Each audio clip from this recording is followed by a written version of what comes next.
Ici à Canal Congo Télévision, Canal Kin Télévision, pe Radio Liberté Kinshasa. Toye kotalisa na miso ya mokili mobimba ete tozali na esengo ata mokete na likambo o etalisami o ebimi na miso ya bato nyonso tomonaki makambo elekaki viol collectif ya 7 garçons oyo ezalaki bongo na nzoto ya mwana moko ya mwasi ya moke ya 13 ans. Kasi toye kotalisa na miso ya mokili pe na miso ya bazuzi ekolo Congo démocratique ete tozali na esengo ata mokete na verdict oyo ebimaki na tribunal pour enfants. Lolenge nini ba condamné kaka mibale pe 5 wana mosusu ba blanchir bango na ngonga o to koloba boye toyoki ba misusu ba katisi Brazzaville ba misusu ba kena mikili ya poto. Biso basi ya media ya groupe télévision Canal Kin pe Gralik elongo na CCTV toye kotalisa na bato ya mibeko toye kobelela kotombola mongongo na biso na bakonzi ya mboka na acquis de droit ministre ya justice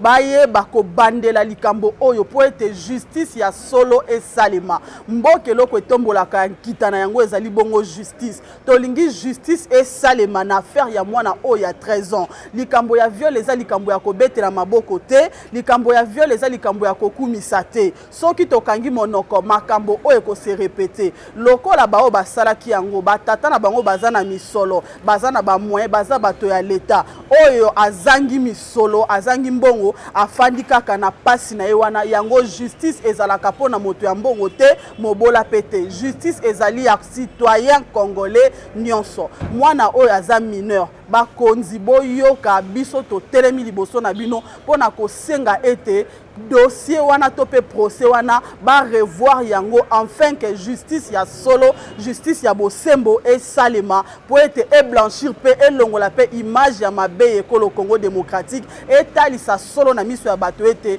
na Congo démocratique justice ya solo penze ezali